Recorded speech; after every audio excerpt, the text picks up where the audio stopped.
Wala ng alak. Hindi ko alam kung paano, saan kukuha nito. Pala, pwede ko lang itanim ito. Ano pala? Sige, itanim ko na lang. Pasakaling tumubo. Pwede na siguro dito.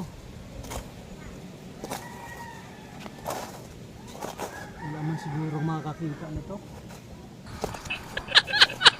Dito lang makakanin.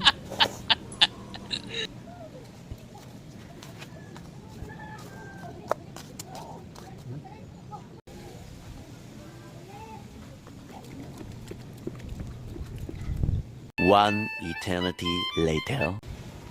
Ito na guys, ang tinanim nating MP. Legit nga pala, nagsibol lang ano.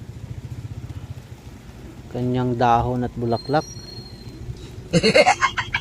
Ay. Ah, yan no guys oh. Pwede nga.